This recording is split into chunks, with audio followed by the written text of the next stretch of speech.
Muito bem, para iniciarmos a nossa reunião com uma conferência ao público, vamos observar um tema com base na Bíblia Sagrada. Se você desejar anotar, o tema é Seja honesto em tudo. Vamos repetir, né? Seja honesto em tudo. Vai ser proferido pelo nosso irmão Joel Pinheiro, ao qual passamos a palavra. Um editorial do jornal Cruzeiro do Sul de Sorocaba, na edição de março de 2024, publicou um texto muito interessante a respeito da honestidade.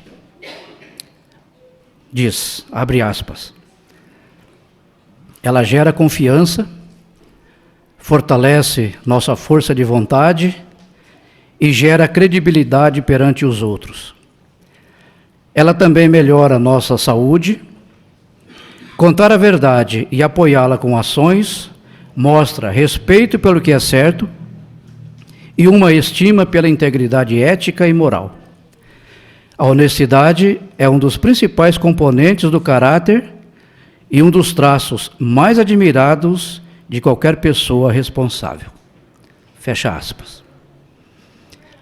Provavelmente nós concordamos com essa bela descrição da honestidade.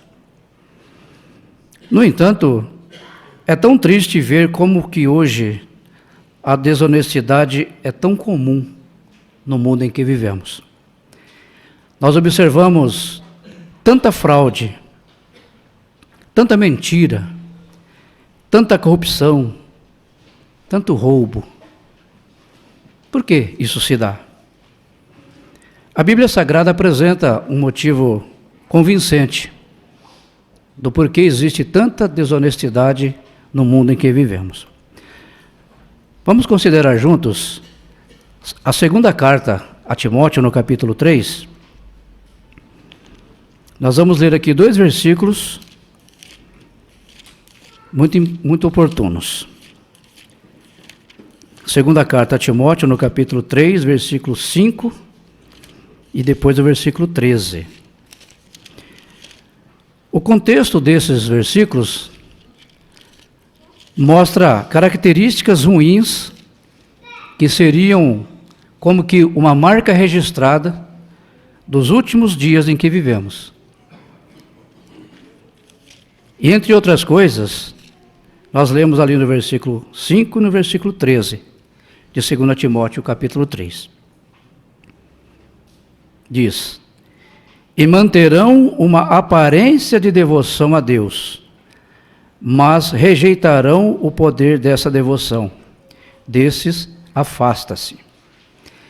Então o versículo mencionou que algumas pessoas teriam como característica apenas uma aparência.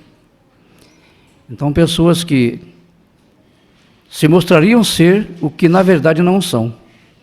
Isso se chama hipocrisia. E a hipocrisia é uma das facetas da desonestidade. E no versículo 13, do mesmo capítulo, nós lemos: Mas as pessoas más e os impostores se tornarão cada vez piores, enganando e sendo enganados. Então aqui nesse versículo o apóstolo destacou que as pessoas seriam enganadas e outros seriam enganadores. Então a enganação, ela é também uma das características da desonestidade. E como o apóstolo Paulo destacou nesse capítulo 3, seriam características que marcariam os últimos dias. Então a desonestidade, ela se alastraria, por assim dizer, em todas as camadas da sociedade humana. Então é por isso que a desonestidade é tão comum. Nós, muitas vezes, não nos surpreendemos quando vemos notícias de corrupção, de roubo, de mentiras, porque faz parte do nosso dia a dia, por assim dizer. Como que Jeová, o Deus da verdade, ele encara atos desonestos? Para Jeová, a desonestidade é algo muito sério. Em Provérbios capítulo 6, nos versículos 16 e 17, ali diz que Jeová odeia a língua mentirosa. E em Apocalipse capítulo 21, no versículo 8, ali diz que os mentirosos serão punidos. E todos nós concordamos que a mentira é uma das facetas da desonestidade. Então, nesses dois versículos fica claro que Jeová, ele odeia a desonestidade em todas as suas formas. Portanto, qualquer pessoa que diz que adora a Jeová, ou que está se preparando para ser um adorador de Jeová e ter a sua aprovação, ter uma amizade achegada com Jeová, o Deus da verdade, ela precisa ser honesta em todas as coisas.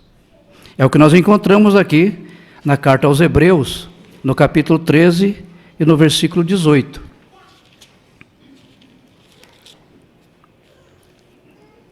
Carta aos Hebreus, no capítulo 13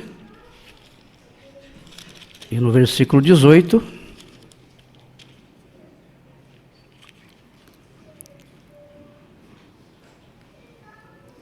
Lemos.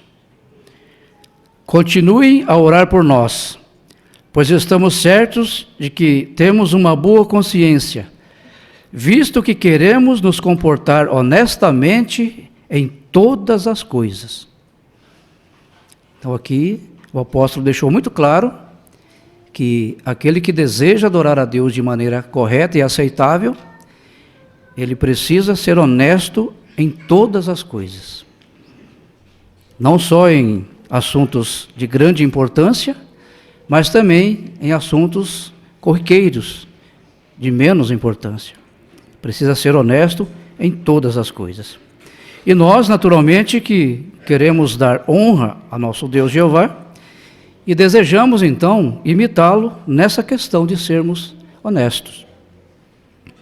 Então, nós vamos analisar alguns campos em que nós precisamos nos destacar nesse sentido. Pelo menos 3 campos principais. O primeiro deles é a honestidade para conosco mesmo. O segundo, a honestidade entre membros da família. E o terceiro campo, honestidade com todas as pessoas que convivemos, na comunidade, na escola, no trabalho. Precisamos ter essa característica da honestidade. Então vamos analisar o primeiro aspecto, que é a honestidade para conosco mesmo. Por que isso é importante? Porque nós somos imperfeitos, todos nós erramos, e muitas vezes nós enganamos a nós mesmos. Lá em Provérbios capítulo 16, versículo 25, ali diz que há um caminho que parece certo ao homem. E Jeremias capítulo 17, versículo 9, diz que o coração humano é mais traiçoeiro do que qualquer outra coisa. Então, pensando nesses 2 versículos, às vezes nós escolhemos um caminho que no nosso ponto de vista parece ser bom, parece ser o correto, mas às vezes não é. Ou às vezes nós confiamos no nosso coração imperfeito e traiçoeiro. E às vezes não tomamos as melhores decisões. Então precisamos ser honestos conosco mesmo e não permitir que as nossas ações nos prejudiquem nesse sentido. Outro problema é nós estabelecemos, às vezes, um padrão pessoal do que é certo e do que é errado. Um exemplo rápido aqui. Talvez você conheça aquela antiga frase: o que é achado não é roubado. Conhece essa frase? Esse é um padrão de honestidade muito perigoso. E às vezes nós desenvolvemos essa tendência de achar que o que nós achamos, visto que não roubamos, então está tudo bem. Mas será que é assim mesmo? Imagine alguém encontrar uma carteira com alguma quantidade de dinheiro nessa carteira. E ela tem essa tendência de que ela não achou, como ela achou e não roubou, então está tudo certo. Mas às vezes, junto com essa carteira, às vezes tem um número de telefone, às vezes tem um documento, às vezes tem um endereço. Mas aí a pessoa, ela acaba encontrando uma falsa justificativa para um ato desonesto, visto que ela achou e não roubou.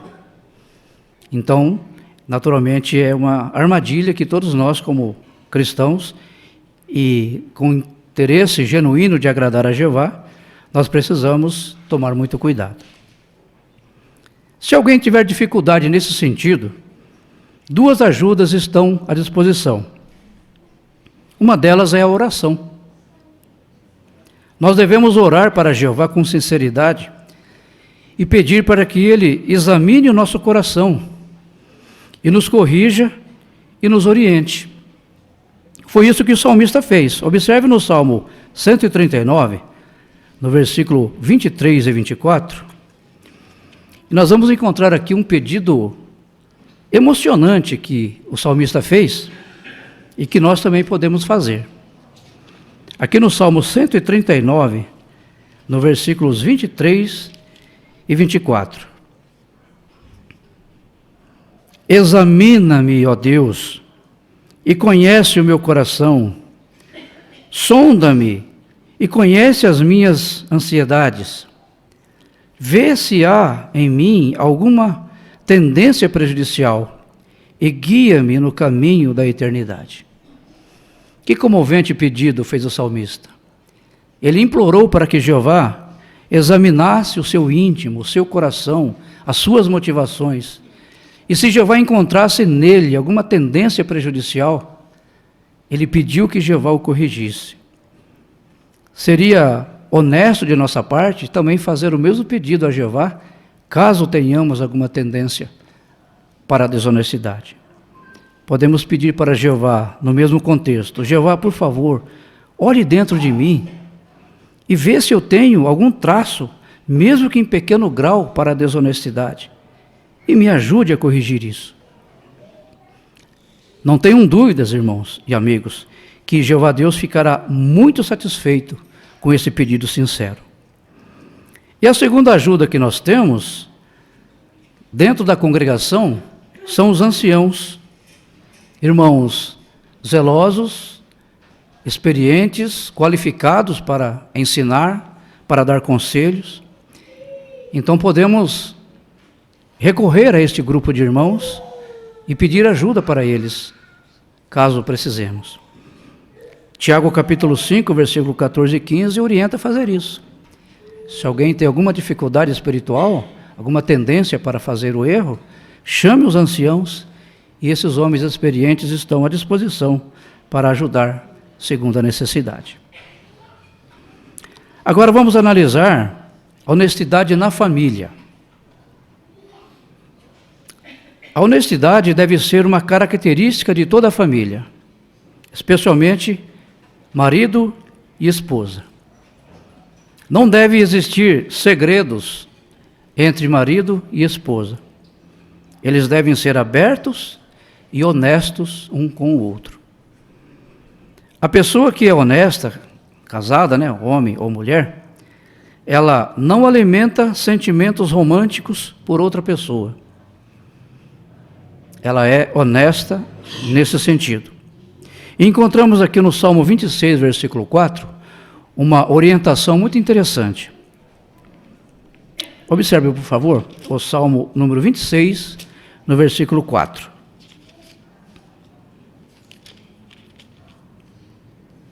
Aqui diz: não tenho convivência com homens mentirosos, e evito os que escondem o que são. Porque o salmista falou sobre pessoas que escondem o que são. Dentro do vínculo marital, isso não deve acontecer jamais. Algumas pessoas, por exemplo, elas evitam usar alianças no trabalho. É claro que existem alguns trabalhos que a aliança é até prejudicial, pode causar um acidente sério. Mas quando isso não acontece, é um trabalho comum, algumas pessoas, elas decidem não usar alianças para não se identificarem como alguém casado, como um homem casado ou como uma mulher casada.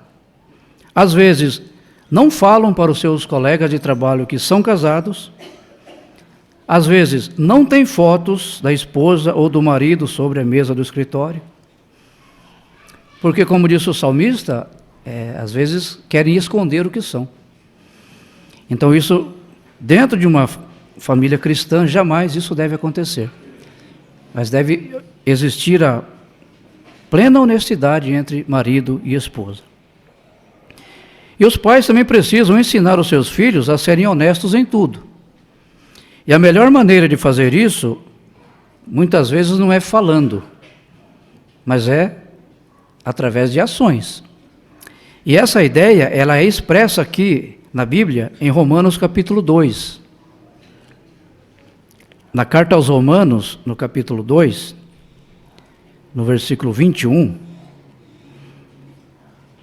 perceba que pergunta profunda que o apóstolo faz aqui e que nos dá o que pensar. Carta aos Romanos, capítulo 2, versículo 21. Então você que ensina a outros, não ensina a si mesmo? Você que prega, não furte, furtas? É uma pergunta muito interessante. Então, o que o apóstolo Paulo quis dizer aqui? Que a pessoa precisa praticar aquilo que prega. Então, a melhor maneira de ensinar os filhos é pelo exemplo. Para que o filho seja um rapaz honesto, uma moça honesta, ele precisa ver a honestidade dos seus pais. Eles seguem mais o exemplo do que aquilo que falamos. Então, naturalmente, os pais têm uma grande responsabilidade em ajudar os seus queridos filhinhos a desenvolverem a honestidade. E a melhor maneira de fazer isso é dando o seu exemplo. Agora, e com pessoas que não fazem parte do nosso círculo familiar? Pessoas que são nossos irmãos espirituais ou pessoas fora da congregação. Nossos vizinhos, as pessoas com quem estudamos, as pessoas com quem trabalhamos. Como deve ser o comportamento nosso para com essas pessoas? Também precisamos ser honestos em tudo com essas pessoas.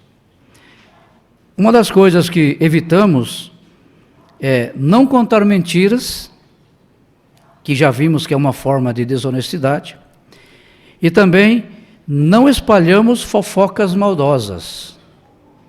Aliás, a fofoca é uma das características mais vis, mais baixas da desonestidade. Alguém tira uma conclusão precipitada de uma cena, ou de algo que ouviu, assim meio por cima, e ela começa então a espalhar aquela possível notícia. E geralmente, quando essa conversa se espalha, ela nunca é na sua versão original. Quando a pessoa passa de um para o outro, e do outro para o outro, sempre tem um elemento adicional naquela história, que a pessoa por conta própria adicionou. Então a fofoca ela é muito perigosa porque ela pode acabar com amizades, destruir amizades de longa data, e ela pode também destruir a boa reputação que alguém tem. Então nós jamais queremos nos envolver em mentiras e também nos envolvermos com fofocas maldosas, que é uma forma de desonestidade. Também não distorcemos a verdade, não somos fingidos só para evitar ser corrigidos ou ganhar vantagem. Aquele que é honesto, ele não faz isso. Ele não distorce a verdade e nem corrige, e não tenta tirar vantagem de alguns assuntos pessoais. Então, naturalmente, queremos manter a nossa posição como pessoas honestas, para que possamos, então, ter um ponto de vista positivo da pessoa de Jeová para conosco. Outro campo em que a honestidade ela é de suma importância é nos negócios. no ramo comercial, né? A honestidade, ela é de suma importância. E a Bíblia fala sobre atos comerciais aqui em Provérbios capítulo 11. Uma tendência muito ruim que existia lá nos tempos bíblicos, e nós encontramos aqui o ponto de vista de Jeová sobre isso. Provérbios capítulo 11, versículo número 1.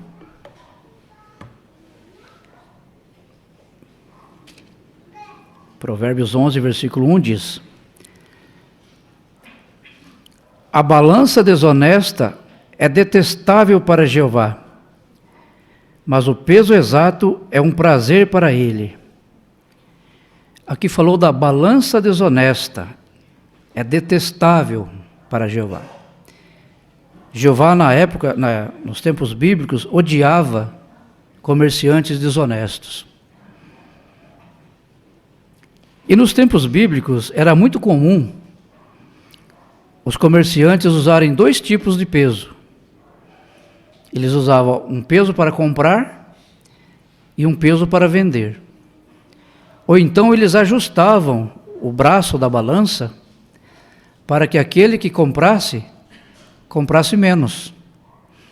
1 quilo, na verdade, seria 800 gramas.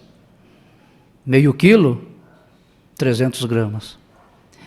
Então, essas atitudes desonestas, conforme Jeová descreveu aqui, é algo detestável para ele. Ele não aprovava comerciantes desonestos. Embora o versículo falou sobre práticas comerciais, mas é natural que essa questão da desonestidade, ela se alastra por todas as profissões atuais, onde a honestidade deve prevalecer. Então, aqueles que desejam agradar a Deus, eles precisam ser honestos no seu ramo de trabalho, para que ele, então, não caia no desagrado de Jeová Deus, que odeia atos desonestos no negócio. Então, aqueles que têm tratos comerciais precisam pensar bastante, seriamente, sobre como estão conduzindo os negócios. E é claro que desejamos ser honestos nessa questão. Último aspecto, mas não menos importante, é a honestidade que devemos ter com respeito aos governantes. Seja ele um governante municipal, um governante estadual ou um governante federal. Precisamos demonstrar nossa honestidade para com essa classe governamental. E nós encontramos aqui em Romanos capítulo 13, versículo 1 e o versículo 7, o pensamento de Jeová sobre isso. Carta aos Romanos, no capítulo 13, versículo 1 e versículo 7.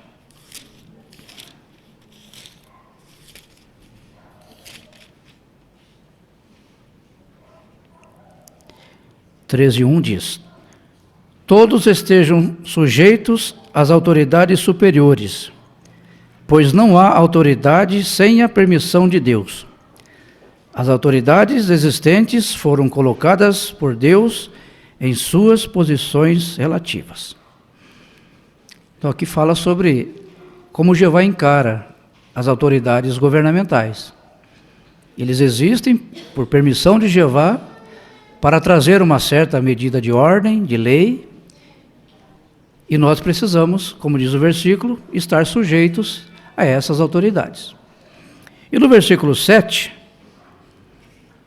do mesmo capítulo, diz: deem a todos o que lhes é devido, a quem exigir imposto, o imposto, a quem exigir tributo, o tributo, a quem exigir temor, tal temor, a quem exigir honra, tal honra.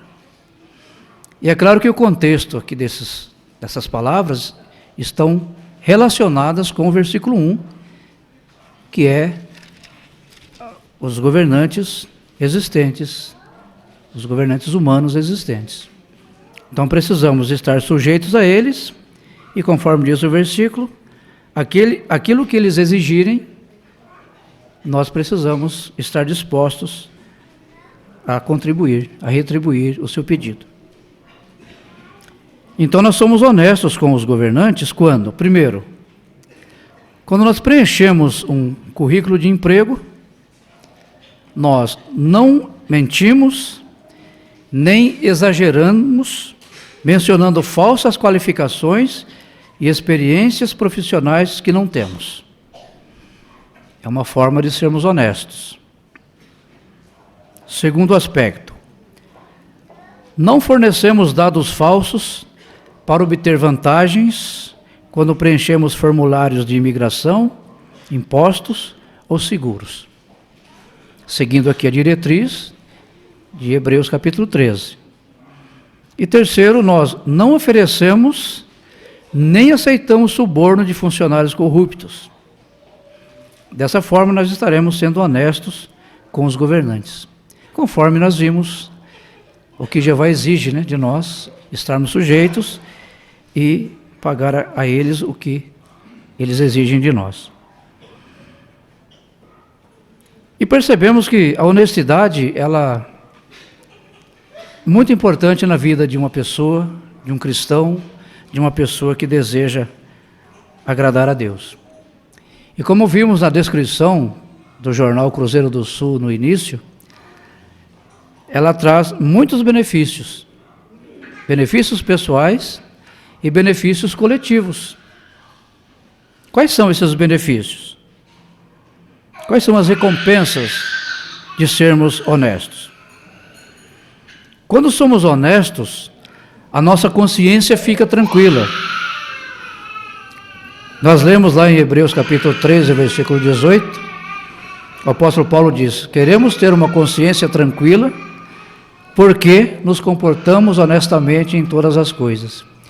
Então a consciência tranquila é um dos benefícios da honestidade. E tem-se dito que quando a pessoa ela vai dormir e ela deita no travesseiro, põe a cabeça no travesseiro e ela dorme tranquilamente, dizem que não há dinheiro que pague essa tranquilidade. E é verdade. E é um dos benefícios da honestidade. Outro benefício da honestidade é que ela contribui para bons relacionamentos. Afinal de contas, quem é que não deseja estar cercado de pessoas de confiança, pessoa que não mente, que não engana, que não frauda? Certamente nós queremos não só estar rodeado de pessoas assim, mas também queremos ser esse tipo de pessoa, para que as pessoas tenham prazer em nossa companhia. E é um dos benefícios da honestidade. Nós preservamos e granjeamos bons relacionamentos por causa da honestidade. Mas o benefício maior da honestidade, nós encontramos aqui no Salmo capítulo 15, versículo 1 e 2. O Salmo capítulo 15, versículo 1 e 2. Interessante que o salmista ele fez algumas perguntas e depois ele mesmo deu a resposta. Observe, capítulo 15, versículo 1 e 2. Ele perguntou: ó Jeová, quem pode ser hóspede na tua tenda? Quem pode residir no teu santo monte? Aí ele mesmo responde: aquele que anda de modo íntegro, que faz o que é certo e que fala a verdade no coração. Então, a maior recompensa que alguém tem por ser honesto em todas as coisas, ele granjeia o respeito e a amizade de Jeová. Quando o salmista perguntou: quem pode entrar na sua tenda, Senhor Jeová? Ele respondeu: quem anda de forma correta, que fala a verdade.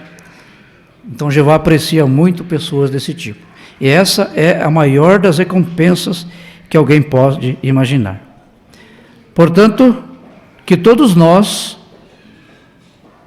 possamos desenvolver e preservar esta qualidade maravilhosa que é a honestidade. Façamos todo o esforço nesse sentido, dos diversos campos aqui considerados, conosco mesmos, com nossa família, dentro e fora da congregação e com as autoridades governamentais.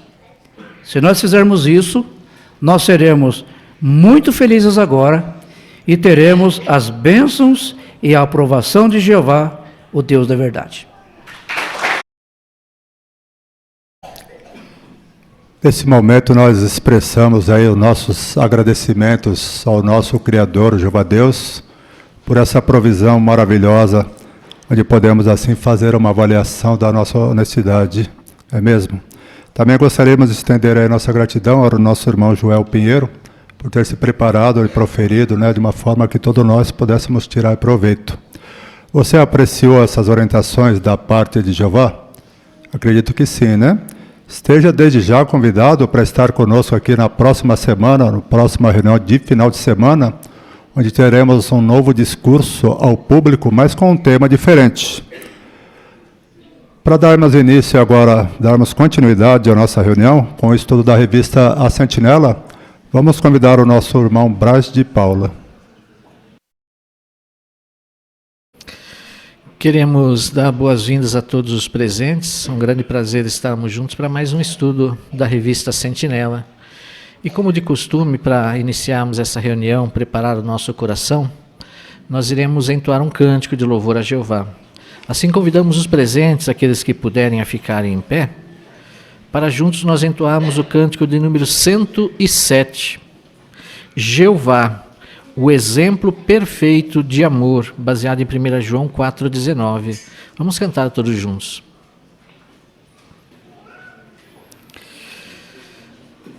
Hoje, o nosso estudo é o estudo de número 21, que tem o tema: Como encontrar alguém especial para se casar? E o texto temático é Provérbios capítulo 31, versículo 10. Quem pode encontrar uma esposa capaz? Seu valor é muito maior do que o de corais. Qual é o objetivo desse estudo de hoje? Talvez entre os seus planos como solteiro está se casar um dia. Se esse é seu plano ou seu alvo, esse estudo e o estudo da semana que vem vai ajudar muito você. Porque o objetivo desse estudo é ver alguns princípios da Bíblia que podem ajudar você a encontrar alguém para se casar. E como outros na congregação, também podem ajudar os solteiros que querem se casar. Então, se esse é o seu objetivo, se casar, esse estudo e o próximo vai te ajudar muito a entender como encontrar uma esposa ou um marido que realmente possa fazer uma união feliz, ter um casamento feliz e duradouro. Todos estão convidados a participar com seus comentários, fiquem à vontade para levantar as suas mãos, tanto os irmãos presentes como aqueles que também estão conectados conosco via Zoom, fiquem à vontade também para participar, tá bom? Quem irá fazer a leitura para nós dos parágrafos hoje é o nosso irmão Renan Santos. Vamos então ouvir a leitura do parágrafo 1 e 2? Você pensa em se casar?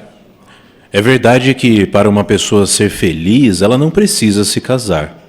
Mesmo assim, muitos solteiros, tanto jovens como os de mais idade, gostariam de encontrar alguém. Mas é claro que, antes de começar o namoro, você já precisa estar preparado em sentido espiritual, emocional e até mesmo financeiro. Se você já estiver pronto, terá mais chances de ter um casamento feliz. Mas a verdade é que nem sempre é fácil encontrar alguém.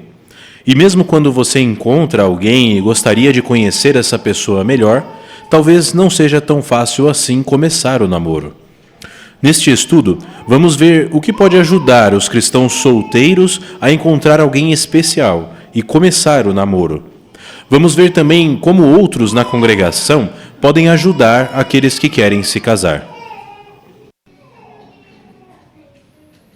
A parte A do parágrafo 1 e 2, o que os cristãos solteiros devem levar em conta antes de começar um namoro? Vamos ouvir ali o Danilo primeiro.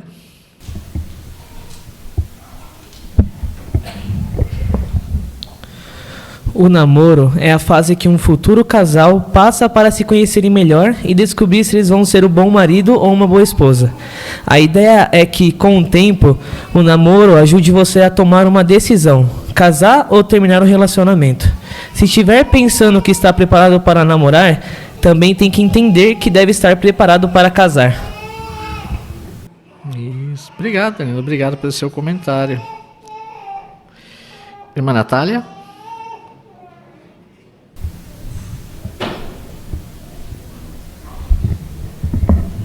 E a pessoa também deve levar em conta se ela já está preparada em sentido emocional, espiritual e até mesmo financeiro.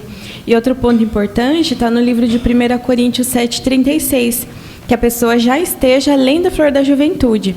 Porque quando você é muito jovem, é tendência a tomar certas decisões por impulso. Por isso que é necessária essa madureza se a pessoa quer iniciar um namoro. Isso mesmo. Muito bem. A parte B. O que está envolvido em namorar? Aí nós temos uma nota também que explica melhor. Bom, Tiago?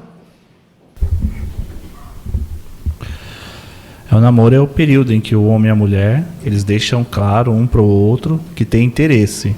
E aí eles vão passar a se conhecer melhor, né? Esse relacionamento continua até que eles decidam se casar ou então terminar o namoro. Isso mesmo. E qual é o objetivo? Não, Caio?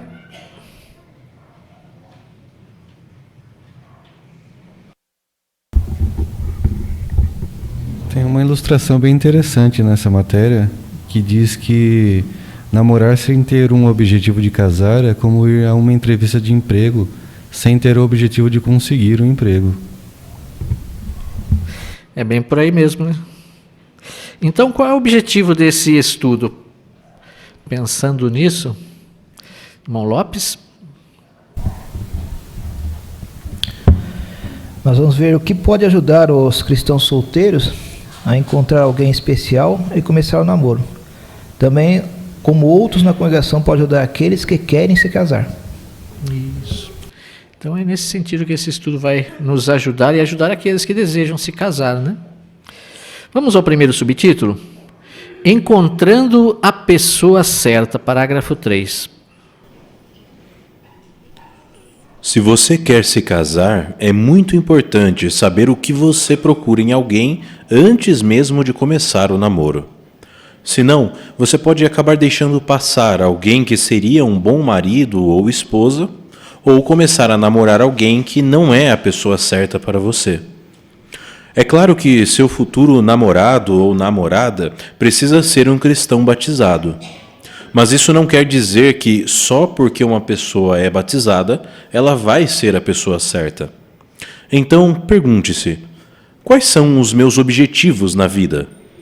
Que qualidades eu quero que meu marido ou minha esposa tenha?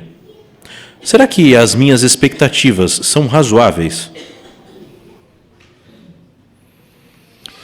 O que um cristão solteiro deve levar em conta quando estiver procurando alguém para se casar? Irmã Jane?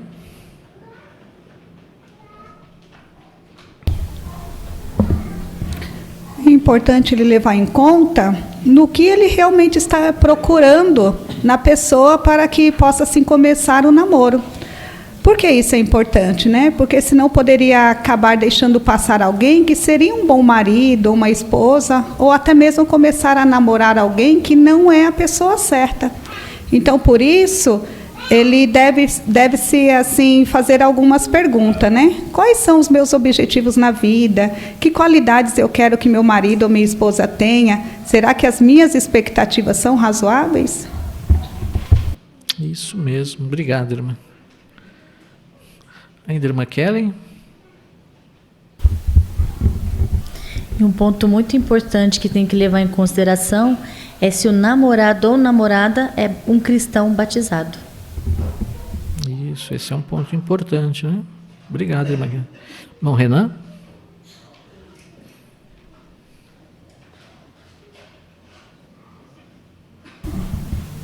Então a pessoa ela pode fazer uma lista, né, de alguns requisitos do que ela procura, né? Isso vai ajudar ela a organizar o que ela procura numa pessoa. Primeiro tópico da lista é a pessoa ser batizada, né? Depois ela pode avaliar se ela quer um pioneiro como marido, um servo ministerial, um ancião, ou então alguém com uma profissão, ou certo tipo de, pelo menos, estudo, né? E assim por diante. Aí vai de acordo com o desejo dela. Certamente que não vai encontrar alguém que cumpre todos os requisitos que a gente quer, mas ser razoável nisso. Isso. Exato. Obrigado, irmão Renan. Irmão Wagner? Com base no texto daqui do parágrafo de Coríntios 7,39, a apostila do Vida e Ministério de Setembro, ela dá um conselho muito útil, né? Porque ela diz que só o fato de a pessoa ela ser batizada ou não vai querer dizer que a pessoa vai ser um bom marido ou esposa. A pessoa deve levar em conta que, será que ela vai ajudar você a continuar dando o seu melhor a Jeová? Será que ao longo do tempo a pessoa já deu provas de que ama Jeová de coração? Assim devemos levar em conta que antes de decidir se vamos casar ou não, devemos tirar tempo para conhecer bem um ao outro. Isso mesmo. Vamos pensar um pouquinho nessas 3 perguntas. Por exemplo, quais são os meus objetivos na vida? Por que é importante fazer essa pergunta ao buscar um cônjuge? Thaís?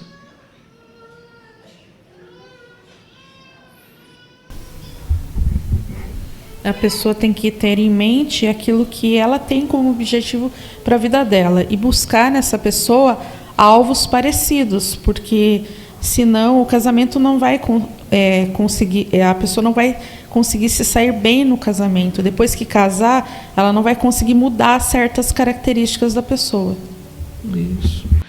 Imagina, o marido quer ser pioneiro e a esposa quer ter filhos. Não vai dar certo, né?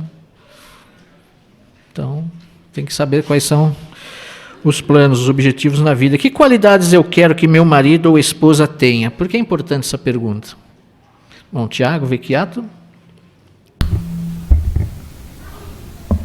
Acima de tudo, é importante você mensurar as qualidades que você quer no seu parceiro para que elas estejam efetivamente alinhadas com as suas. Porque, veja, você não pode exigir que uma pessoa seja extremamente atenciosa e te dê um tempo de qualidade se você não está disposto a fazer isso por ela também. Assim como, se você procura uma pessoa que sai a campo e realmente realize o serviço para Jeová, você também tem que dar o exemplo e fazer da mesma forma. Isso. Obrigado, irmão Tiago. E essa última pergunta, será que as minhas expectativas são razoáveis? Porque é importante fazer-se essa pergunta. Irmão Lucas? Que se a expectativa da pessoa não for razoável, ele nunca vai encontrar a pessoa certa. É que a razoabilidade é o que faz que você una com a pessoa. Eu achei interessante um texto que eu me lembrei agora, que o apóstolo Paulo falou que um espírito quieto e brando é de grande valor. Então, muitas vezes a pessoa está esperando uma pessoa com grandes estudos ou com grandes talentos, mas muitas vezes está deixando de ver outras qualidades que a pessoa tem, que com certeza o casamento daria certo se casasse com aquela pessoa. Isso. Às vezes quer um marido ou uma esposa perfeitos, né? Não vai achar. Então, tem que ser razoável, né? Pensar quais são os seus objetivos de forma razoável. Vamos ao parágrafo 4. Se você quer se casar, com certeza você já orou sobre isso. É claro que Jeová não promete conseguir alguém para você, mas Ele cuida de seus sentimentos e do que você precisa e vai te ajudar em sua busca por alguém especial. Então, continue contando para Jeová seus sentimentos e desejos. Ore pedindo paciência e sabedoria. John, um irmão solteiro dos Estados Unidos, diz o que ele pede em suas orações. Eu falo para Jeová as qualidades que eu quero em alguém. Eu oro para ter oportunidades de encontrar alguém especial e peço para Jeová me ajudar a desenvolver qualidades que me farão ser um bom marido.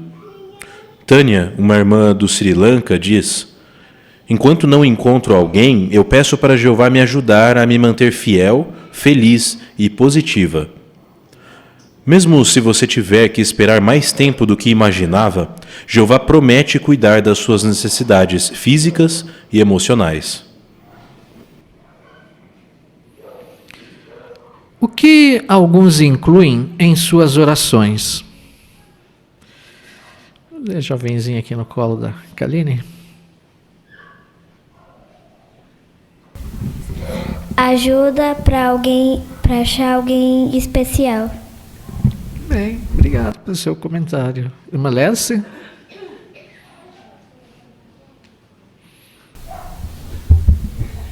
Alguns derramam o seu coração a Jeová e contam a Ele todos os seus sentimentos e desejos. E também oram pedindo sabedoria, paciência. Esse foi o caso do irmão John, nos Estados Unidos, que sempre falava nas orações para Jeová as qualidades que ele queria no prospectivo cônjuge. E também ele pedia para Jeová para ele desenvolver boas qualidades para ser um marido excelente no futuro. Muito boa oração, né? Irmã Ana Rosa?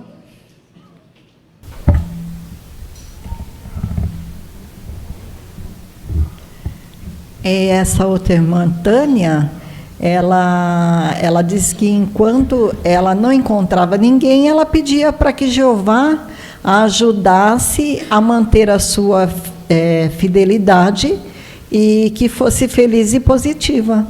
Então, o que devemos pensar, né? Mesmo que se tiver que esperar mais tempo do que imaginamos, Jeová promete cuidar, sim, das nossas necessidades físicas e emocionais.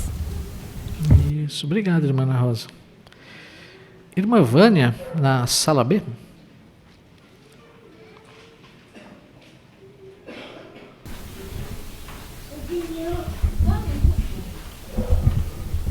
O que esse parágrafo nos ensina? Que Jeová, ele é capaz de ouvir os pedidos de nosso coração, seja ele quais sejam, até mesmo no sentido de se casar e conhecer alguém. Mesmo que demore, Jeová ele está escutando, porque o livro de Salmos 55, 22 nos deixa bem claro que Jeová, ele sabe das nossas necessidades físicas e espirituais. Ele está atento a tudo. Mesmo que essa necessidade não seja atendida hoje, mas no novo mundo podemos ter certeza que Jeová ele irá ouvir esse pedido. Isso mesmo. Obrigado, irmã Vânia. E Jeová vai cuidar de nós, né? Irmão Peterson? Uma coisa que eu achei interessante nesse parágrafo é que nesses dois exemplos, tanto do John e da Tânia, além deles pedirem ajuda de Jeová para conseguir um cônjuge no futuro, eles pediram algo a mais.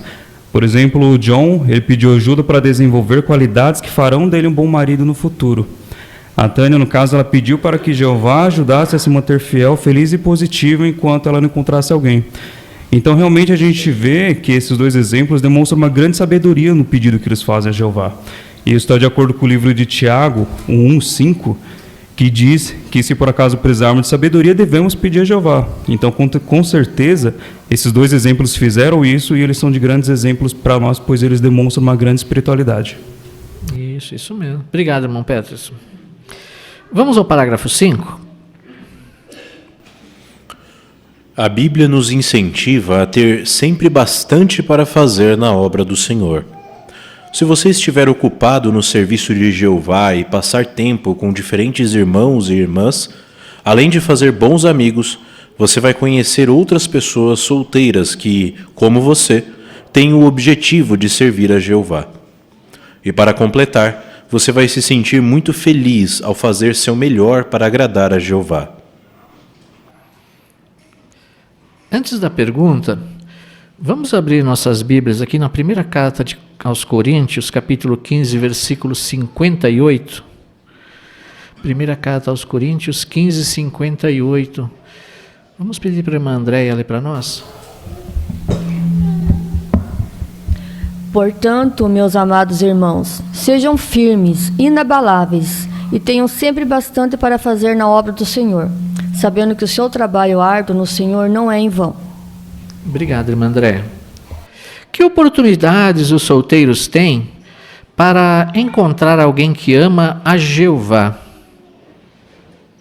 Que nós temos uma imagem também que pode ajudar em seu comentário, né?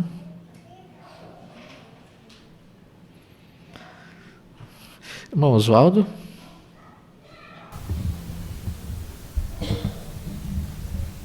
Então, esse versículo fala para nós, né, que sempre ter bastante para fazer, né, na obra do Senhor. Isso vai ajudar mais essa pessoa, porque ela vai estar ocupada, né, no serviço de Jeová e passar mais tempo com diferentes irmãos e irmãs. E além de fazer bons amigos, ela também pode conhecer outras pessoas solteiras que com o tempo e o objetivo de servir a Jeová vai lhe ajudar de ela conhecer pessoas diferentes, né? Então ela está muito ocupada no serviço de Jeová e também no mesmo tempo tendo várias amizades, né? Isso mesmo. Agora nós temos uma imagem aqui. Quem gostaria de comentar para nós essa imagem? O que você entendeu aqui? Irmã Simone? Então, nessa imagem a gente está vendo, né? Ambos os dois jovens, né? No caso, a irmã aqui, ela está ocupada no trabalho de pregação, né? Tendo companhia de outra irmã. E depois, mais tarde, ela está, talvez, num curso de pioneiros ou em outro evento que está acontecendo, ajudando ali, né? Servindo as refeições. E o irmão aqui mais novo, ele está fazendo uma visita de pastoreio com o ancião, né? E depois ele está numa obra de construção. Então, aqui, ambos os dois, eles têm a oportunidade de conhecer também outros irmãos jovens, solteiros, que talvez tenham oportunidade depois de se conhecerem. Isso. Irmã Tainá?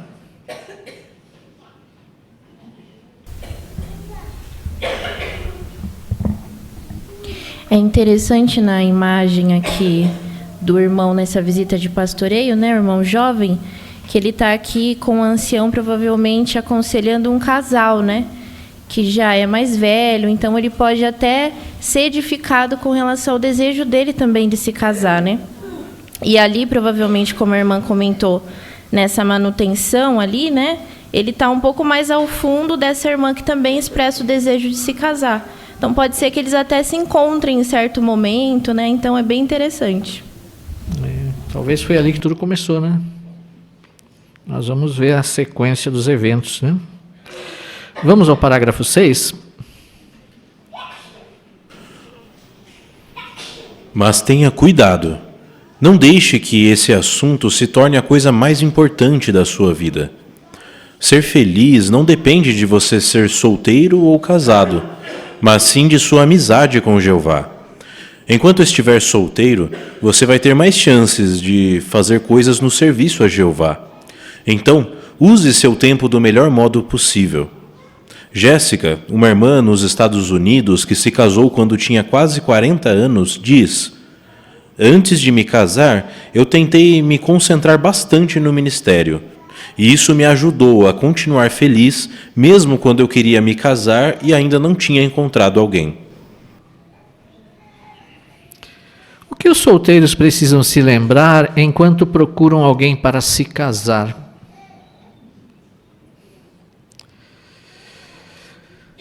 Irmão Paulo?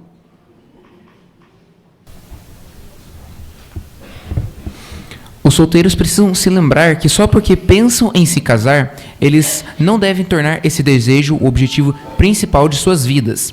Em vez disso, devem se empenhar em servir a Jeová de todo o coração. Com isso, se Jeová permitir, uma boa pessoa vai aparecer naturalmente como consequência de seu empenho no serviço a Jeová. Muito bom, Paulo. Isso mesmo. Irmã Rose?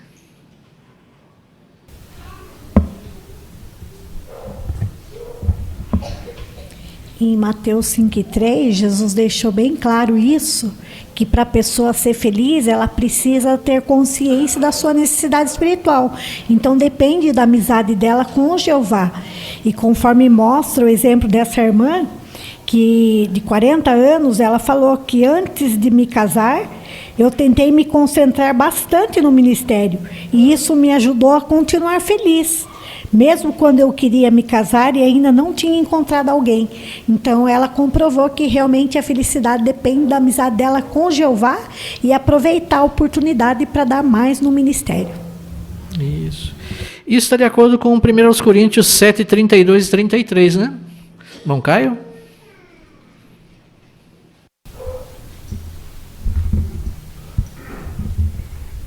Então, como mencionado em 1 Coríntios 7, 32 e 33, as pessoas solteiras têm mais tempo e liberdade para focar em atividades espirituais.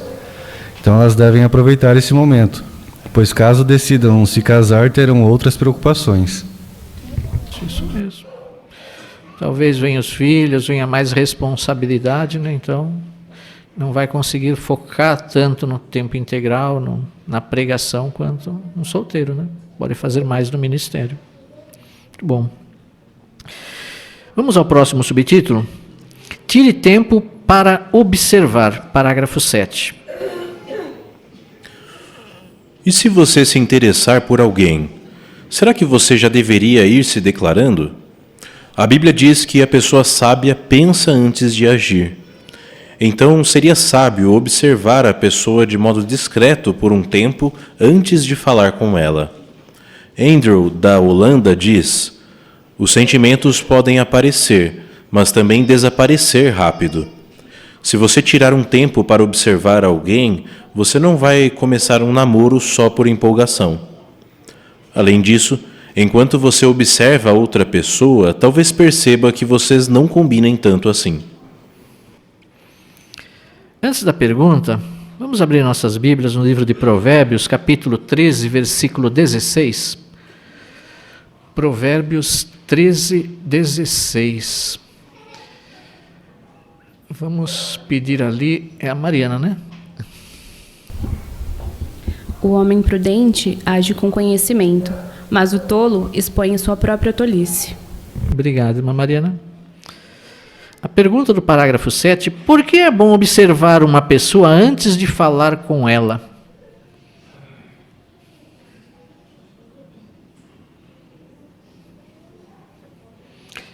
Irmã Ana Rosa?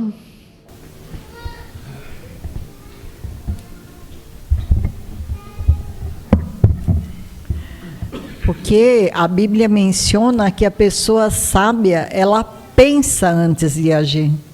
Então, seria sábio observar a pessoa de modo discreto, por um bom tempo, né? Antes de falar com ela.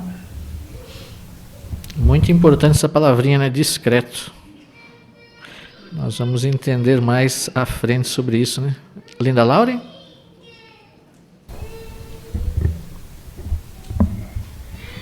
Aqui tem um exemplo do irmão Andrew, que pega e fala: os sentimentos podem aparecer, mas também desaparecer rápido. Então, se você tirar um tempo para observar alguém, você não vai começar um namoro só por empolgação. Isso. Exatamente. Irmão Siqueira? Esse texto é muito prático para aqueles que pensam em namorar, né? Pensam em procurar uma esposa ou um esposo. Pensar, observar a pessoa, as qualidades dela, o modo que a pessoa age, o modo que a pessoa se veste, o modo como a pessoa trata outros. Então, tudo isso está envolvido, né? Não é só a questão de empolgação. Às vezes, você diz assim: vou arrumar aquilo porque olha que lindão que ele é, olha que lindona que ela é. Isso é só empolgação. Ela pode depois não continuar sendo lindona e ele também nem lindão. Então, veja qualidades, e o principal de tudo seriam qualidades espirituais. Isso mesmo. Vamos ao parágrafo 8. Mas como você pode observar uma pessoa sem ela perceber? Você pode fazer isso nas reuniões da congregação ou quando estiver num grupo de amigos. Nessas ocasiões, você vai ter a oportunidade de observar a personalidade, a espiritualidade e as ações dela. Pergunte-se: quem são os amigos dela?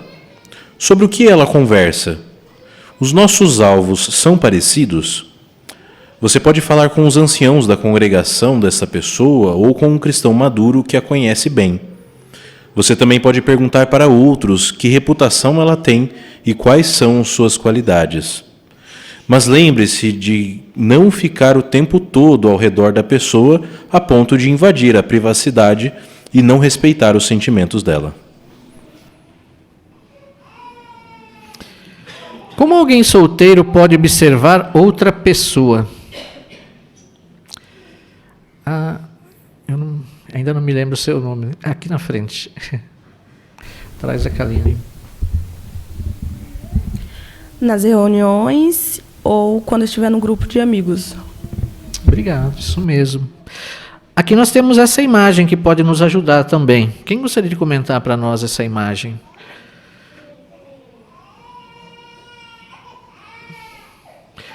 O que aquele casal que talvez se conheceu lá na construção estão fazendo agora? Irmã Marina? Então, nas reuniões é possível observar a espiritualidade das pessoas, né, como eles agem. E nessa imagem nós estamos vendo justamente isso, né? A irmã e o irmão da gravura anterior, né, estão num período durante as reuniões e estão observando um ao outro, mas de modo discreto, né? A irmã, ela observa como o irmão conversa, né, com irmãos idosos e os tratam. E o irmão observa a irmã enquanto ela está fazendo uma parte no meio de semana, né? Mas ambos estão fazendo isso de modo discreto, né? Observando um ao outro suas qualidades, talvez a personalidade, as ações, né? E tudo isso vão nos ajudar a tomar boas decisões. Isso mesmo. Obrigado, mamãe. Vamos ouvir a família do irmão José Carlos e Suzana no Zoom?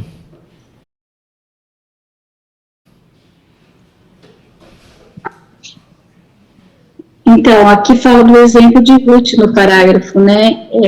Ruth, ela foi amada pela sua nora Noeli, e Boaz, ele acabou sabendo das qualidades e da reputação de Ruth, porque a sua sogra, ela provavelmente tenha falado, né, com carinho sobre ela para as mulheres de Belém, e isso chegou aos ouvidos dele. Então, mostra a importância, né, dos jovens, tanto as irmãs como os irmãos, terem uma boa reputação.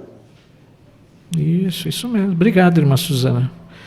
Obrigado pelo seu comentário. Irmão Oscar? Nós observamos que o parágrafo salienta, às vezes, de consultar outras pessoas, ou um ancião, ou alguém da congregação daquela pessoa citada, futuro cônjuge. Só lembre-se que você vai receber uma resposta baseada no ponto de vista da pessoa que está dando. Então, por isso é bom ser... no caso da pergunta para o ancião, perguntas no sentido espiritual. É mais fácil ele dar esse ponto de vista, porque é algo que todos veem e ele também. Agora, quando tem alguma coisa fora disso, algo pessoal, é um erro perguntar, porque aí vai ter influências de pessoas. E aí não é o correto. A gente tem que saber o que a gente quer. Isso mesmo. Obrigado, irmão Oscar. Irmão Renan?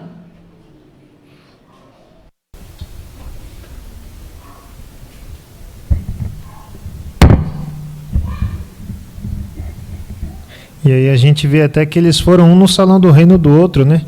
Na congregação do outro, já que eles não eram da mesma congregação, se conheceram lá na construção, né? E aí ele pôde ver a habilidade dela, ali na parte dela. Quando ela foi no salão dele, ela também pôde ver como ele lidava com os outros irmãos, e assim eles puderam ver melhor de perto as qualidades um do outro. Isso mesmo. Obrigado, irmão. Obrigado, irmão Renan, pela sua observação também. Vamos ao próximo parágrafo, parágrafo 9. Por quanto tempo você deve observar alguém antes de falar o que sente? Se você for rápido demais, pode passar a impressão de que é uma pessoa impulsiva. Mas se demorar demais, pode parecer que você não sabe o que quer, ainda mais se a outra pessoa já percebeu que você tem interesse nela. E não se esqueça, você não precisa ter certeza que vai se casar com aquela pessoa antes de se aproximar dela. O que você precisa ter certeza é que está preparado para o casamento e que a outra pessoa tem o que você procura. O que você precisa ter certeza antes de falar o que sente? Do que você precisa ter certeza? Irmã Elaine?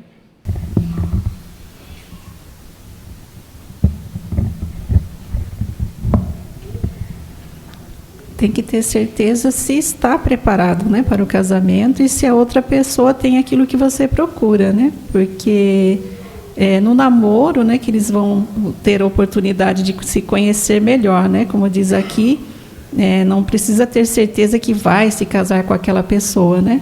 Então, é o equilíbrio, né? Não ser rápido demais para não ser precipitado, mas também não demorar tanto que para essa impressão de que não sabe o que quer. Isso mesmo.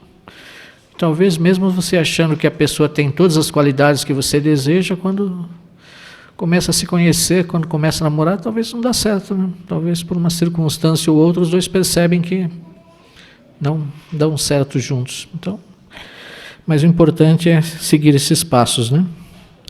Vamos ao parágrafo 10. E se você perceber que alguém está interessado em você?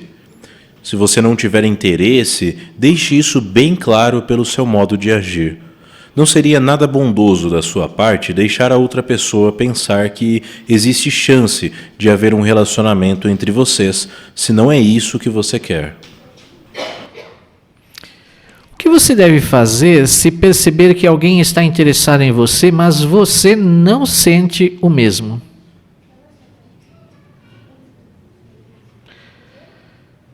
Vamos ouvir a Julinha. Deixe isso bem claro pelo seu modo de agir.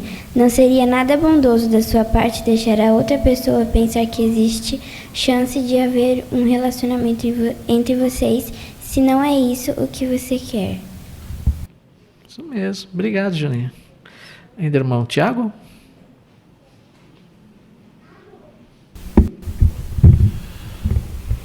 O texto de 1 Coríntios 10, 24 fala para a gente não persistir em buscar a nossa própria vantagem, mas a da outra pessoa. Então a gente tem que tomar muito cuidado com aquele sentimento de que tem uma pessoa que está gostando de mim. E às vezes essa pessoa pode ser pega por esse tipo de pensamento e dar margem para que a pessoa continue ali agradando, adulando e até mesmo falando que gosta da pessoa. É um sentimento gostoso a gente saber que uma pessoa gosta da gente, mas a gente tem que tomar cuidado para não brincar com o sentimento dela, né? A gente deve ser sério na questão de sentimentos e principalmente namoro. Isso mesmo. Obrigado, irmão. Vamos ao parágrafo 11. Em alguns lugares, os pais ou outras pessoas maduras têm a responsabilidade de escolher alguém para um parente solteiro. Já em outros lugares, a família ou os amigos tentam encontrar alguém para uma pessoa solteira e então arranjam um encontro para que os dois se conheçam e vejam se combinam um com o outro. Se alguém solteiro quiser casar e pedir sua ajuda para isso, leve em conta o que os dois envolvidos desejam e precisam. Se você encontrar alguém que possa ser interessante para um amigo ou parente, tente primeiro descobrir o máximo sobre a personalidade, as qualidades e, acima de tudo, a espiritualidade dessa pessoa. Uma amizade achegada com Jeová é muito mais importante do que dinheiro, grau de escolaridade ou posição social. E não se esqueça de que, no fim das contas, é a própria pessoa que deve decidir se vai se casar ou não com quem você apresentou.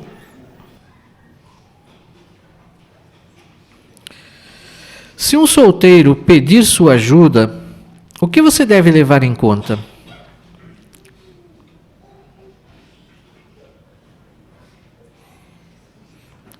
Irmão Danilo?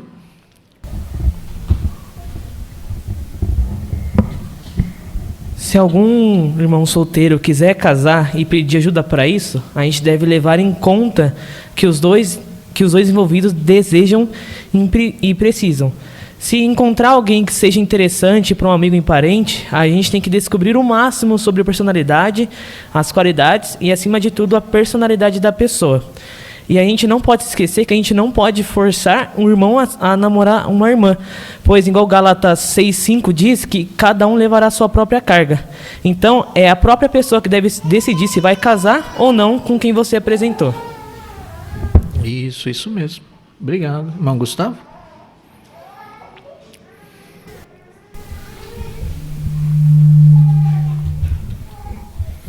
Interessantes esses aspectos que foram destacados que devem ser levados em conta. Mas é importante destacar também que é somente se algum solteiro que quer se casar pedir a sua ajuda para isso. O parágrafo tem destacado esse ponto.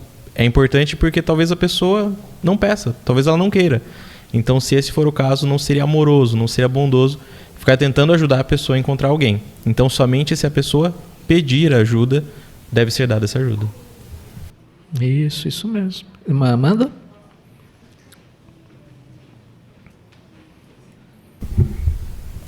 É interessante o parágrafo citar isso, né? Alguém pedia uma ajudinha. Às vezes é bom um empurrãozinho, né? Ou seja, a pessoa, ela confiou a você isso. E tanto que o parágrafo fala sobre você tentar primeiro descobrir o máximo. Então você vai se esforçar. Foi um pedido importante. Até porque a gente sabe que casamento é uma coisa muito séria. Então, quando a gente ama muito o nosso amigo, a gente vai tentar se esforçar ao máximo para encontrar alguém que esteja compatível com ela, com os alvos dela, ajudar de verdade, né? A gente não vai empurrar alguém que não vai dar certo, ou eles vão se decepcionar amorosamente. Então, a gente percebe a importância quando alguém pedir para a gente esse tipo de ajuda, para que a gente possa realmente se esforçar ao máximo e encontrar alguém. Isso. Obrigado, irmã Amanda. Irmão Davi? Gostei dessa frase que é importante que os jovens tenham em mente, que uma amizade com Jeová é muito mais importante do que dinheiro, grau de escolaridade ou posição social. Então, tanto o homem como a mulher têm que ser jovens espirituais. Eles têm que ter Jeová no coração. Esse sim vai fazer toda a diferença.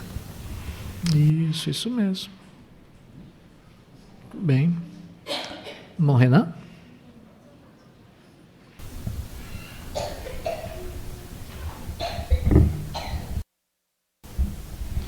Também, se alguém pedir ajuda, né, lembrar que é simplesmente uma ajuda, não forçar a barra, né?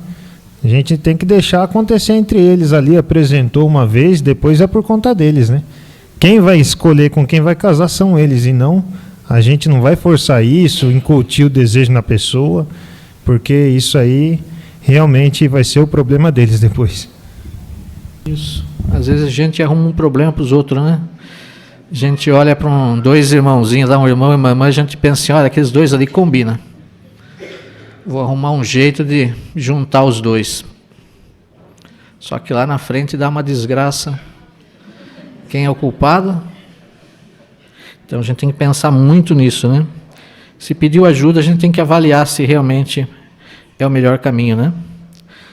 Começando o namoro, parágrafo 12. Se você gostaria de namorar alguém, como você pode falar isso para essa pessoa? Você poderia combinar para conversar com ela no local público ou por telefone. Seja bem claro ao falar sobre suas intenções. Se for preciso, dê à pessoa um tempo para pensar e responder. E se a pessoa não estiver interessada, respeite a decisão dela. Como você pode dizer para uma pessoa que está interessado nela? Vamos ouvir aqui primeiro o jovenzinho aqui junto com a Ana Laura.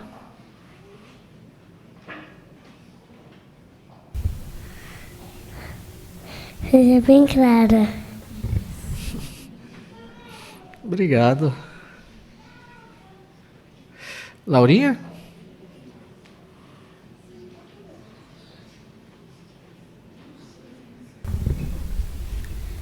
Seria apropriado combinar para conversar com ela num local público ou por telefone.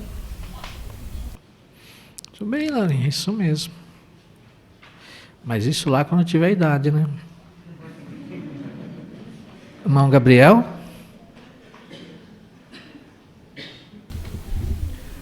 E também o parágrafo mostra que não é errado dar um tempo para responder se isso for necessário, né? Provérbios 15:28 diz que o coração do justo medita antes de responder. Então isso pode evitar que algo seja precipitado.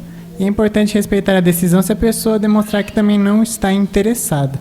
E como o parágrafo diz, e ainda vai citar ao longo de outros parágrafos, é importante ser bem claro ao dizer o que sente. Não dar uma ideia de que acha ou não sabe o que está sentindo, porque a outra pessoa não vai conseguir ajudar ela naquele momento. Então é melhor ter certeza do que está falando e ser bem claro para que não haja dúvidas naquele momento.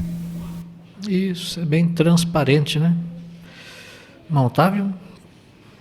A nota do parágrafo diz que normalmente, culturalmente, normalmente é o irmão que se aproxima da irmã, né? Mas nada impede também da irmã de se aproximar do irmão. E traz até um artigo que fala mais sobre isso. Isso.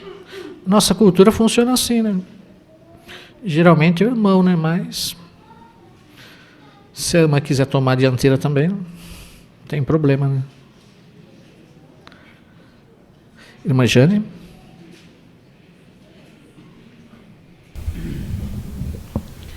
Nesse respeito da irmã tomar também a dianteira em falar com o jovem, o artigo Jovem Perguntas ainda fala, né, de um exemplo muito interessante do tempos bíblicos, que era de Ruth, que era uma mulher temente a Deus, né, que tomou então a iniciativa de procurar Boaz com a intenção de falar com ele sobre casamento. E Jeová abençoou essa iniciativa dela. Isso mesmo. Obrigado, irmã Jane. Vamos ao parágrafo 13. E se alguém disser que tem interesse em você, a pessoa deve ter tido muita coragem para se aproximar de você. Então, seja bondoso e respeitoso. Se precisar de tempo para pensar, diga isso à pessoa, mas tente dar a resposta o mais rápido possível. Se você não estiver interessado, de maneira bondosa, deixe isso bem claro. Veja como Hans, um irmão da Áustria, respondeu a uma irmã que disse que tinha interesse nele.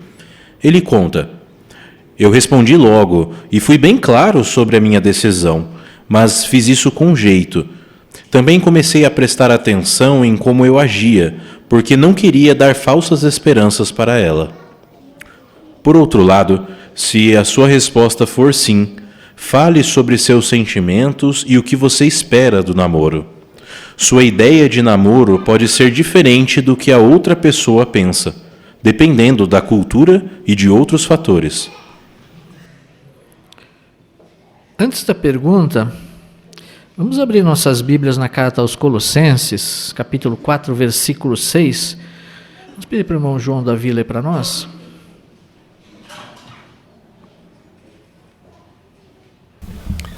Que as suas palavras sejam sempre agradáveis, temperadas com sal, de modo que saiba como responder a cada pessoa. Obrigado, irmão João. O que fazer se alguém disser que tem interesse em você? Irmã Ana Laura?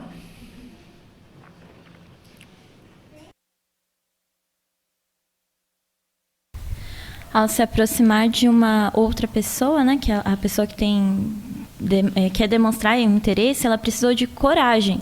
Então, a forma como a pessoa que está recebendo, ela fala com ela, vai deixá-la ou triste, né, então, ou decepcionada. Então, precisa ser claro, mas ao mesmo tempo bondoso e respeitoso, sem deixar nenhuma esperança caso não tenha interesse, e se tiver interesse, precisa levar em conta todos os seus sentimentos e também deixar claro o que se espera do namoro.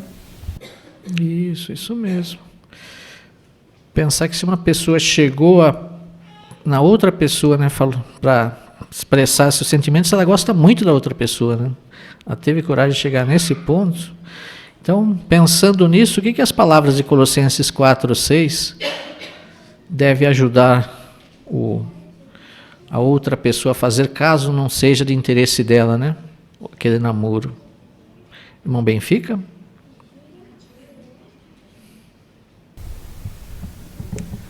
Você falar de um modo bondoso com a pessoa, levar em consideração isso. Tem até o exemplo aqui do Hans, que ele respondeu logo, foi claro, mas ele fez isso com jeito, com bondade. E ele também começou a prestar atenção de como ele agia para não dar esperança para essa pessoa. Isso. Irmão Gustavo?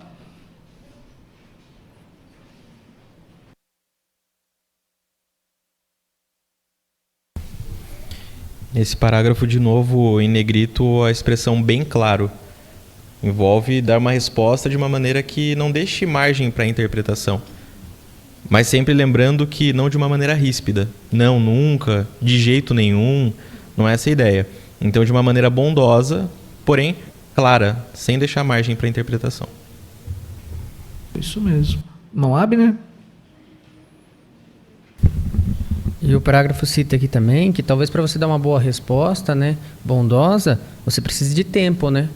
E o texto de Provérbios fala sobre que a expectativa adiada faz adoecer o coração. Então você tem que pensar na outra pessoa também, para talvez você tire tempo para pensar numa resposta, mas não demorar muito tempo, né? Isso. Então, irmã Giovana? O estudo também está frisando bem o fato de nós conhecermos bem a nós mesmos antes de todo esse processo. Saber o que nós realmente queremos e também o que nós não queremos em alguém. Nós temos que saber se realmente queremos casar, o que esperamos do namoro e o que esperamos da outra pessoa.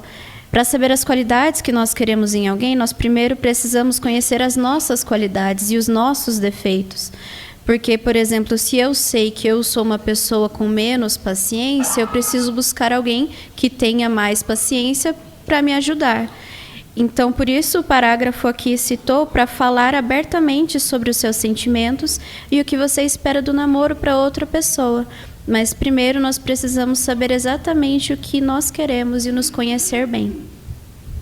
Isso. E a frase até completa aqui, né? Sua ideia de namoro pode ser diferente do que outra pessoa pensa, né?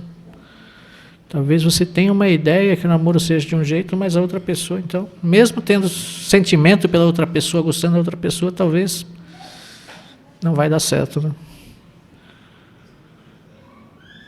Como outros podem ajudar os solteiros? Parágrafo 14. Como todos nós podemos apoiar aqueles que ainda não encontraram alguém para se casar?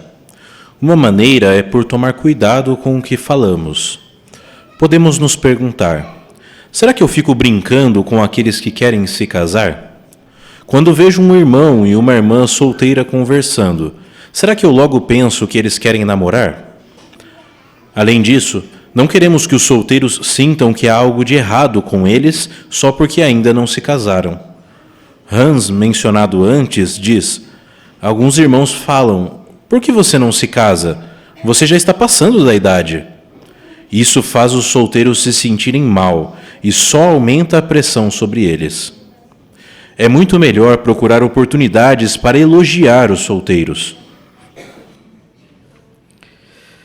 Como podemos ajudar os que estão solteiros? Irmão Daniel? Por tomar cuidado, né? O que nós falamos com eles, né? Será que nós ficamos fazendo brincadeiras com eles referente a isso, que eles querem se casar? Ou quando nós vemos ele conversando com uma irmã ou uma irmã com um irmão, será que também ficamos fazendo piadinhas, né? Sobre que eles quererem namorar? Então nós não queremos que eles sintam, né, que eles estão fazendo algo errado. Mas sim, devemos buscar motivos para procurar oportunidades para elogiar esses irmãos solteiros. Isso mesmo. Obrigado. Irmão Caio?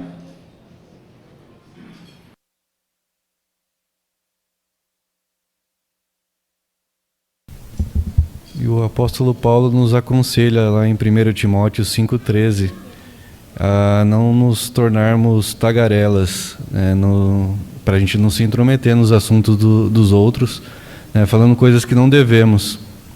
Isso pode levar à calúnia e muitas vezes nos causa inimizades. Isso mesmo. Obrigado, irmão Caio. Às vezes vai entristecer as pessoas, não vale a pena. Obrigado. Vamos ao parágrafo 15. E se você achar que um irmão e uma irmã combinam e que dariam um bom casal? A Bíblia diz para levarmos em conta os sentimentos de outros. Muitos solteiros não gostam quando outros apresentam alguém para eles, e nós devemos respeitar isso. E há outros que gostariam de ter alguma ajuda, mas não seria bom nos envolver caso não tenham nos pedido especificamente para fazer isso. Outros preferem ser apresentados a alguém de uma maneira mais discreta. Lídia, uma irmã solteira da Alemanha, diz: você pode incluir um irmão e uma irmã solteiros num grupo maior de pessoas. Simplesmente crie a oportunidade para esse irmão e essa irmã estarem no mesmo lugar e deixe o resto com eles. Vamos abrir nossas Bíblias na Carta aos Romanos, capítulo 15, versículo 2. Carta aos Romanos 15, 2. Vamos pedir para... Olha, a filhinha da Vanessa. Que cada um de nós agrade o seu próximo, para o bem dele, para edificá-lo. Obrigado.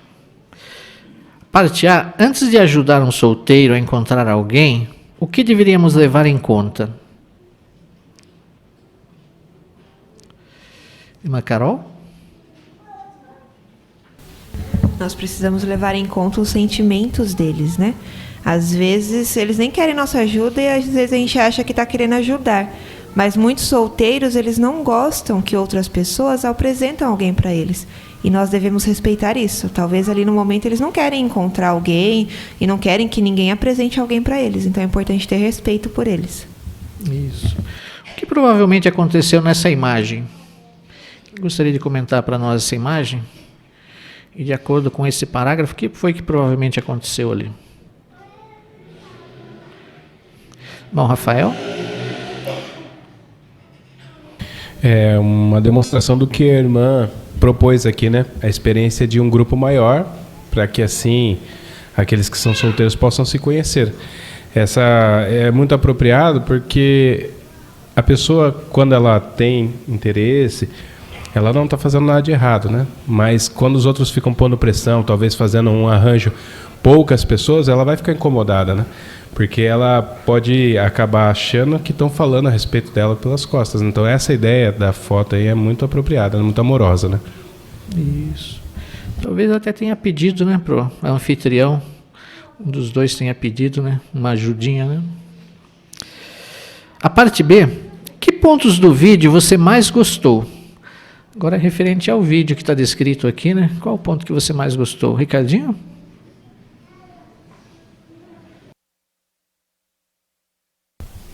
Eu aprendi muito com o irmão que estava narrando esse vídeo. Ele meditou em todas as tarefas que um cristão solteiro precisava fazer. Se imitarmos esse exemplo e pararmos para pensar em todas as obrigações e responsabilidades que uma pessoa solteira passa, não vamos fazer ou falar coisas impulsivamente para ela. Isso mesmo, Ricardinho, obrigado. Mas ali no vídeo nós vimos o que acontecia ali. Tinha um irmão ali que fazia o que com o viajante? Irmã Giovana?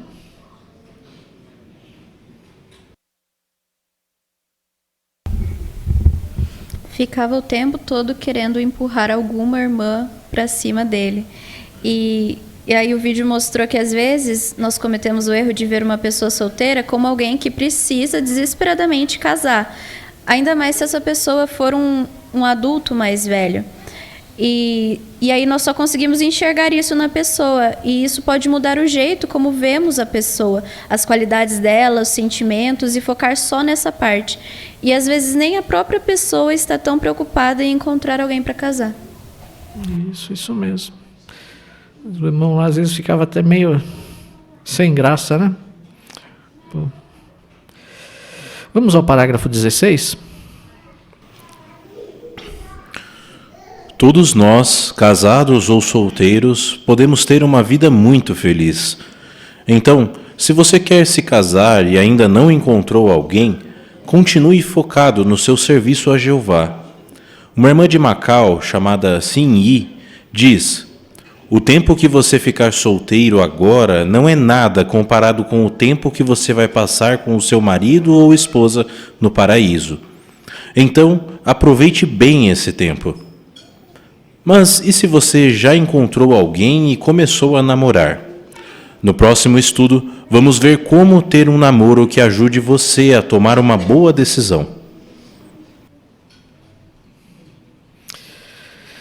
Agradecemos, irmão Renan, pela sua excelente leitura. Ficamos muito gratos. Ajudou muito aqui no bom entendimento dessa matéria. Obrigado em nome da congregação. Do que os solteiros precisam se lembrar?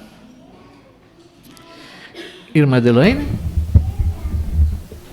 É importante se lembrar que todos nós que servimos a Jeová, independente do estado de solteiro ou casado, podemos ser felizes pelo fato de servir a Jeová. Então, também o solteiro pode aproveitar bastante o tempo para servir a Jeová e também fazer novos amigos. Isso mesmo. Irmão Renan?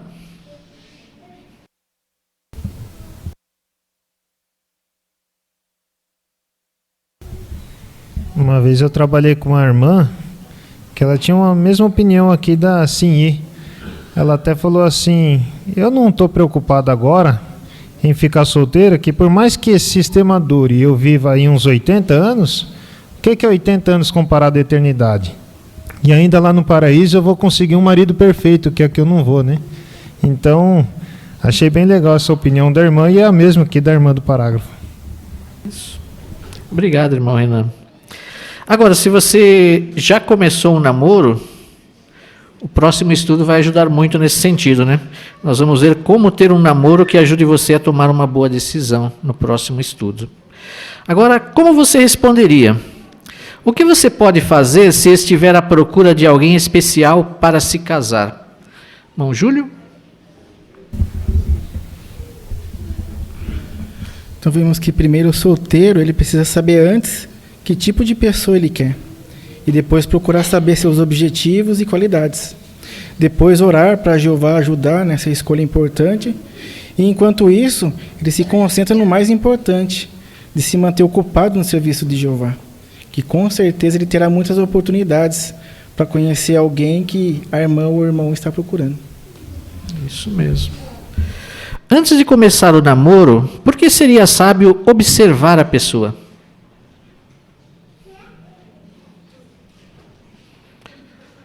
Irmão Geraldo? Então, antes de começar um namoro, então a pessoa ela deve observar sem ela perceber, né? Fazer isso nas reuniões, quando estiver num grupo de amigos, né? Então, nesse momento, ela vai ter a oportunidade de observar a personalidade e a espiritualidade dela, conversar com os amigos, com os anciãos, né? E perguntar para outros sobre a reputação dela, as suas qualidades, né? Isso é muito importante porque o namoro entre os cristãos verdadeiros não é uma brincadeira, né? Não é algo que nós temos que levar de uma maneira que não traga seriedade, né? É algo sério. Se nós queremos namorar, nós temos que ter em mente, né, os jovens que querem namorar, tem que ter em mente que o objetivo é o casamento, né? Então a pessoa tem que ter a máxima certeza possível que ela encontrou a pessoa certa para namorar e, quem sabe, né, futuramente se casar. Obrigado, irmão Geraldo. Como outros na congregação podem ajudar os solteiros que querem se casar? Irmã Lerce? Nós podemos ajudar por não pressionar, não cobrar, não fazer brincadeiras desagradáveis e nem dar a ideia de que tem algo errado com a pessoa só porque ela não se casou. Antes devemos pensar bem no que vamos falar e a ideia é encorajar e edificar. Isso mesmo. Tem muitos irmãos que o desejo deles é continuar solteiro, né? Então não queremos ser talvez importunos, né? Assim, irmãos, chegamos ao final desse estudo de hoje. Agradecemos muito a participação dos irmãos, seus bons comentários. Certamente esse estudo ajudou muito a entender a importância dessa fase, que é muito agradável, né? O namoro, se conhecer um ao outro, para assim tomar a decisão de um casamento e pensar sempre no lado espiritual, né? Que vai ser alguém que serve a Jeová e que vão fazer uma união feliz para viverem eternamente, né? Então, esse é o objetivo do casamento, conforme nós aprendemos bem, né? E tomar esses cuidados, tomar essas sugestões aqui apresentadas, talvez vai facilitar o caminho, né? Vai ajudar a todos a seguir um caminho mais tranquilo e que possa ser de alegria para ambos, né? E também para todos na congregação, né? Não queremos atrapalhar nossos irmãos e nem ser intrometidos, né? Queremos sim ajudar um ao outro a prosseguir servindo a Jeová. E se fizermos da maneira como Jeová espera, certamente alegraremos o coração de Jeová e também ajudaremos nossos irmãos e irmãs na congregação, né? Obrigado, irmãos, pelos seus bons comentários, pela boa participação. E agora, para encerrarmos a nossa reunião de forma alegre, queremos convidar os presentes, aqueles que puderem ficar em pé, para juntos entoarmos um cântico de louvor a Jeová. O cântico é o 137, baseado em Romanos 16:2, Mulheres Fiéis. Vamos cantar todos juntos e após o cântico nós convidamos o nosso irmão orador, irmão Joel Pinheiro, a nos representar aqui em oração.